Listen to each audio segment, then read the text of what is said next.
Assalamualaikum warahmatullahi wabarakatuh. Perkenalkan, nama saya Tin Mulyawati, pengajar kimia di SMA Negeri 25 Bandung. Pada kesempatan kali ini, saya akan membahas tentang termokimia ke-1. Ini hanya mempelajari teorinya saja ya. Nah, ini foto saya. Kita mulai saja, oke? Nah, kompetensi dasarnya yaitu menjelaskan konsep perubahan entalpi reaksi pada tekanan tetap dalam persamaan termokimia, ya. Termokimia, apa yang kalian ingat atau terbayangkan? Termos, oh iya betul, nanti ada hubungannya dengan termos. Kemudian apa lagi? Ya betul, reaksi kimia. Ya, ada termos, ada reaksi kimia. Berarti pengertiannya adalah cabang ilmu kimia yang mempelajari hubungan antara kalor, energi panas dengan reaksi kimia. Betul ya. Kemudian masih ingat bahwa energi tidak dapat diciptakan atau dimusnahkan ya, sesuai hukum kekekalan energi. Jadi energi alam semesta adalah tetap ya. Kemudian energi bisa diubah ke bentuk energi yang lain. Kita mulai dengan sistem dan lingkungan. Apa itu sistem? Nah, sistem itu adalah segala sesuatu yang menjadi pusat perhatian dalam mempelajari perubahan energi. Apa itu lingkungan? Lingkungan itu adalah hal-hal di luar sistem yang membatasi sistem dan dapat mempengaruhi sistem. Kita lihat ilustrasinya. Di sini adalah lingkungan ya, sini lingkungannya. Di mana sistemnya? Yaitu sini yang warna merah. Berarti sistemnya menjadi pusat perhatian, kemudian dibatasi oleh lingkungan ya. Nah, kita lihat contohnya. Itu ada reaksi natrium dengan air di dalam gelas kimia. Sini ada gelas kimianya, kemudian natrium dimasukkan ke dalam air. Apa yang terjadi? Kita fokus ke sini. Berarti pusat perhatiannya ini. Timbul api dan si logamnya itu melayang-layang. Berarti siapakah sih si sistemnya itu? Sistemnya itu adalah natrium dengan air ya. Sedangkan di luar itu adalah lingkungan, yaitu si gelas kimianya. Gampang ya? Kalian pasti bisa membedakan sistem dan lingkungan. Ya, berikutnya interaksi sistem dan lingkungan. Nah, di sini kita akan mengenal macam-macam sistem. Sistem itu yang pertama ada sistem terbuka. Nah, sistem terbuka itu seperti apa? Seperti ini ya. Contohnya ada tabung reaksi berisi reaksi kimia di sini ya. Nah, kemudian kalau tidak ditutup, nah itu ya sistem terbuka itu tidak ditutup. Apa yang terjadi sebagai lingkungan kita? Ketika terjadi reaksi kimia, tabung reaksi ini bisa kita pegang dan akan terasa suhunya, baik itu panas atau menjadi dingin. Ya, artinya kita bisa memegang. Nah, artinya terjadi pertukaran energi dari sistem ke kita, atau kebalikannya, panas kita akan terambil oleh si sistem ya. Kemudian bagaimana dengan materinya yang ada dalamnya? Bisa tidak tumpah? Bisa kalau ditumpahkan, karena ini tidak tertutup. Kemudian apakah ada zat lain bisa masuk? Bisa. Nah, maka kalau sistem terbuka itu terjadi pertukaran materi juga. Dari sistem ke lingkungan atau dari lingkungan ke sistem. Jadi di dalam sistem terbuka terjadi pertukaran baik itu materi, baik itu energi dari sistem ke lingkungan atau sebaliknya ya. Kemudian yang kedua adalah sistem tertutup. Kita lihat contohnya dulu. Ini ada tabung reaksi berisi reaksi kimia di dalamnya, kemudian ditutup rapat. Apa yang terjadi? Kita masih bisa memegang suhu yang ditimbulkan dari reaksi kimia ini, baik panas ataupun dingin. Maka masih terjadi pertukaran energi dari sistem ke lingkungan atau sebaliknya dari lingkungan ke sistem. Apakah ini bisa tumpah? Tidak. Ya. Jadi materi tidak akan bisa ditukarkan karena ditutup. Jadi tidak terjadi pertukaran materi dari sistem ke lingkungan atau sebaliknya. Ya, ingat-ingat. Kemudian berikutnya, sistem terisolasi. Nah, sistem terisolasi itu ingatnya seperti termos, itulah ya ilustrasinya. Di sini termos, di dalamnya dimasukkan reaksi kimia, kemudian tutup.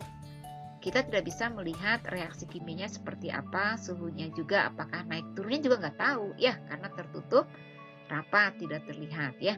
Jadi ingat-ingat, terisolasi itu tidak terjadi pertukaran baik itu materi maupun energi dari sistem ke lingkungan atau dari lingkungan ke sistem ya, lingkungan ke sistem atau sistem ke lingkungan. Nah, itu ingat-ingat. Mudah sekali ya, sangat-sangat mudah menghafalkan macam-macam sistem. Kemudian berdasarkan penyerapan dan pelepasan energi, termokimia terjadi menjadi beberapa jenis reaksi. Yang pertama ada reaksi eksoterm ya. Reaksi eksoterm itu sistem melepaskan kalor. Nah, jadi kita bisa merasakan perubahan suhunya itu kitanya menjadi panas ya. Ini contohnya reaksi pembakaran metanol. Pembakaran itu yang terasa sama kitanya adalah panas ya, eksoterm, panas, ingat ya. Kemudian yang kedua adalah reaksi endoterm. Nah, apa yang terjadi? Yang terjadi adalah lingkungan itu energinya masuk ke dalam sistem atau sistem menarik energi dari lingkungan. Otomatis kita sebagai lingkungannya terasanya menjadi dingin, makanya endoterm ya. Atau dengan contohnya nih dulu. Contohnya itu adalah proses fotosintesis. Proses fotosintesis harus ada matahari. Kalau tidak ada, tidak terjadi. Berarti dia membutuhkan energi ya. Nah, itu adalah jenis reaksi termokimia, ekso dan endo ya. Nah, ilustrasinya seperti ini. Ini ya, ilustrasinya. Nah, ini ya, ada lingkungan dan sistem. Jadi kalau kalor masuk ke dalam sistem itu endoterm, kalau sistem melepaskan kalor itu adalah eksoterm. Itu ya, gampang ya. Nah, berikutnya di sini ada entalpi dan perubahan entalpi, lambangnya pakai segitiga ya, delta H. Tidak boleh salah membacanya. Nah, apa itu entalpi? Entalpi dari H itu adalah energi kalor yang dilepaskan atau diserap oleh sistem pada tekanan tetap. Nah, di sini jadi ada kalori yang diserap oleh sistem atau kalor yang dilepaskan ya, kalor dilepaskan dari sistem.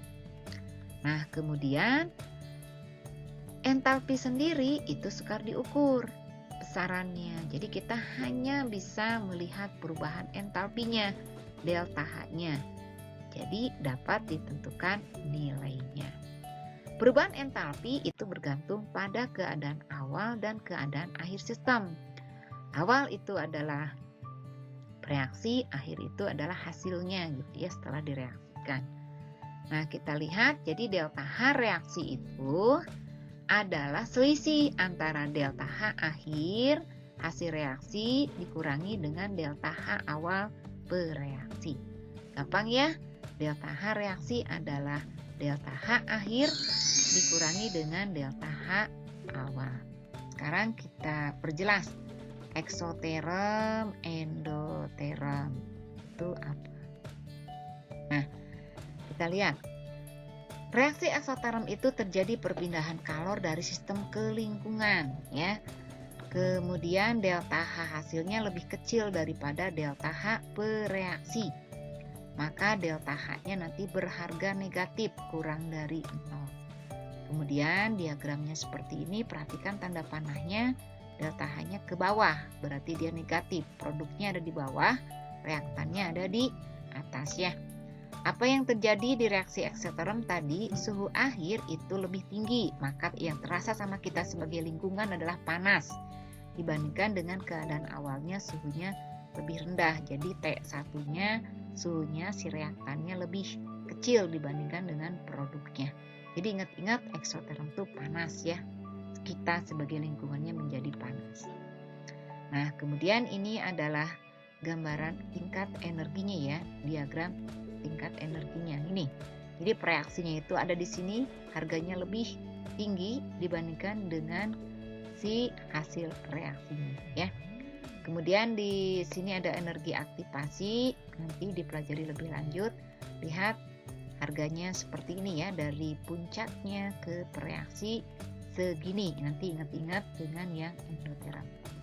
Nah, contohnya itu gunung meletus. Gunung meletus itu terjadi dengan sendirinya, tidak kita panaskan atau tidak kita apa-apakan. Meletus yang terasa sama kita adalah panas, ya. Kejadiannya seketika, tidak bisa diprediksi jam sekian bakal meletus, ya. Nah, jadi kejadiannya seketika. Nah, berarti dia melepaskan kalor, ya. Nah, berikutnya adalah reaksi endoterm. Reaksi endoterm itu terjadi perpindahan kalor dari lingkungan ke sistem, ya. Delta H hasil reaksinya lebih besar daripada delta H bereaksi. Delta H-nya itu berharga positif. Nah, lihat tanda panahnya ini ke atasnya, delta H-nya produknya lebih besar dibandingkan dengan si reaktan. Itu delta H-nya. Tanda panahnya ke atasnya. Apa yang terjadi dengan suhunya? Nah, ternyata suhunya kebalikannya. Awas, hati-hati, ya. Ternyata suhunya lebih kecil. Si T2-nya, reaktannya itu lebih kecil. Maka yang terasa sama kita dingin dibandingkan dengan keadaan awal. Jadi endoterm, do itu dingin. Nantinya ada huruf D, dingin, do, gitu, ya. Gampang. Nah, kita lihat diagram tingkat energinya. Lihat reaksinya ada di bawah dan hasil reaksinya ada di atas. Kemudian lihat puncaknya ke reaksinya, energi aktivasinya lebih besar. Nah, itu, ya, ingat-ingat. Nah, itu contohnya adalah proses fotosintesis. Itu dia memerlukan cahaya, memerlukan energi matahari, ya. Kalau tidak ada matahari tidak akan terjadi fotosintesis, menghasilkan klorofil, ya. Ini. Jadi ingat-ingat, ini mah harus membutuhkan cahaya. Tanpa dia tidak akan berhasil. Seperti kalian, kan, tanpa seseorang, wah, kalian biasanya kurang semangat. Kalau ada seseorang, kalian tambah semangat. Berarti reaksinya adalah endoterm. Kalau kejadiannya seketika, tanpa dia kamu maju, nah berarti dia adalah reaksinya eksoterm. Gampang, ya, cara menghafalnya. Nah, berikutnya itu adalah persamaan termokimia. Persamaan termokimia itu apa? Yaitu persamaan reaksi yang melibatkan perubahan entalpi. Ada perubahan entalpi, ada delta H-nya. Nah, contohnya misalnya kita membuat reaksi pembakaran 1 mol glukosa. Glukosa itu rasanya manis, ya. Menghasilkan gas karbon dioksida dan air disertai dengan pelepasan kalor sebesar 2803 kJ. Bagaimana sih penulisannya? Maka persamaan termokimianya ditulislah seperti ini. Lihat glukosa, rumusnya C6H12O6 padatan dengan 6 molekul air, ya, molekul oksigen gas menghasilkan 6 molekul gas CO2 dengan 6 molekul air. Nah, di sini disertai pelepasan itu negatif. Nah, ini di sini ditulisnya negatif, nggak boleh ditulis lagi melepas, tapi pakai tanda min. Kemudian angkanya ditulis 2803 kJ per mol. Kenapa? Karena di sini ada kalimat 1 mol. Nah, itu adalah persamaan termokimianya ya. Nah, glukosa itu warnanya putih, rasanya manis ya, seperti gula. Nah, kemudian berikutnya adalah perubahan entalpi standar. Nah, ada delta H segitiga H0, ada nolnya. Apa itu? Yaitu perubahan entalpi 1 mol zat diukur pada 25 derajat Celcius 298 Kelvin. Tekanannya 1 atmosfer. Nah, jadi ingat-ingat ya, harus suhunya 25 derajat Celcius atau 298 Kelvin ya. Kemudian tekanannya harus 1 atmosfer.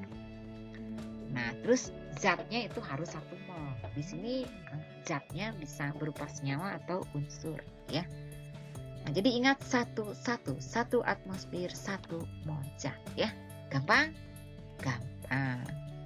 Nah, berikutnya adalah macam-macam perubahan entalpi standar. Di sini yang pertama adalah pembentukan ya, perubahan entalpi pembentukan standar delta HF0, ditulisnya gitu. Kalau tidak ada 0 bukan standar. Nah, delta HF0 itu adalah entalpi pembentukan standar, merupakan perubahan entalpi ketika 1 mol senyawa terbentuk dari unsur-unsurnya pada kondisi standar ya. Jadi pembentukan 1 mol senyawa dari unsur-unsurnya. Nah, ingatnya seperti itu ya. F itu dari formation ya. Nah, kita lihat contohnya ini. Pembentukan 1 mol NH3. Kita lihat ya. Dari unsur-unsurnya, unsurnya siapa? Nitrogen. Unsur lainnya adalah hidrogen ya. Maka akan terbentuk senyawa 1 mol. Unsur-unsurnya boleh ada pecahan, boleh lebih dari 1 mol, tetapi yang ditujunya harus 1 mol karena keadaan standar gitu ya. Delta HF0-nya ditulis seperti ini min, berarti dia melepaskan kalor sebesar ini, 46,1 kJ per mol karena dia standar. Nah, ingat-ingat ya, unsur tambah unsur menjadi senyawa. Kemudian yang kedua adalah penguraian standar. Lambangnya delta HD0 dari decomposition ya, delta HD0 decomposition, yaitu perubahan entalpi dari penguraian 1 mol senyawa menjadi unsur-unsur penyusunnya dalam keadaan standar. Nah, di sini lihat NaCl senyawanya 1 mol menjadi unsur-unsurnya di sini 1 dan Cl2-nya gas setengah mol. Jadi nggak apa-apa dia pecahan ya. 1 molekul NaCl menghasilkan 1 molekul Na ditambah dengan setengah molekul Cl2. Nah, di sini delta HD0-nya adalah positif. Positif di sini berarti menyerap, membutuhkan kalor sebesar 176,6 kJ per mol gitu ya. Nah, berarti dia membutuhkan, harganya positif. Dengan kata lain, nanti delta HD0 itu kebalikan dari delta HF0. Jadi gampang ya, kalau delta HD-nya positif, delta HF-nya adalah negatif gitu ya.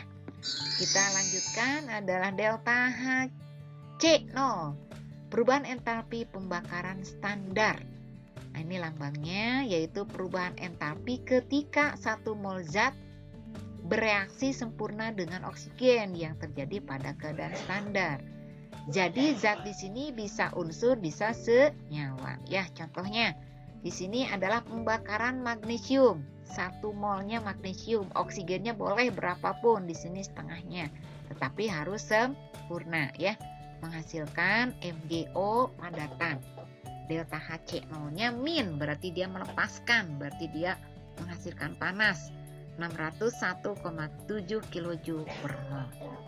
Nah, Kemudian yang terakhir itu adalah delta HN0, perubahan entalpi netralisasi standar. Nah, itu adalah perubahan entalpi pada penetralan asam oleh basa atau kebalikannya basa oleh asam membentuk 1 mol air dalam keadaan standar. Nah, di sini basanya NaOH, OH-nya OH- itu basa, dan asamnya HCl, asamnya cirinya adalah H positif ya. Menghasilkan garam dapur NaCl ditambah dengan air ya, ditambah dengan air H2O sebesar 1 mol. Jadi di sini H2O-nya adalah 1 mol. Ternyata di sini menghasilkan panas, melepaskan kalor sebesar 890,4 kJ per mol ya. Nah, itu adalah macam-macam perubahan entalpi. Nah, demikianlah untuk teori dari termokimia. Saya sebut dengan termokimia 1 ya. Semoga ada manfaatnya. Kalau tidak mengerti diulangi lagi videonya. Silahkan dihayati, silahkan dipelajari dengan sesungguh-sungguhnya ya. Majada wajada. Jadi kalau sungguh-sungguh maka kamu akan berhasil ya. Terima kasih. Wassalamualaikum warahmatullahi wabarakatuh. Sampai ketemu di waktu yang akan datang.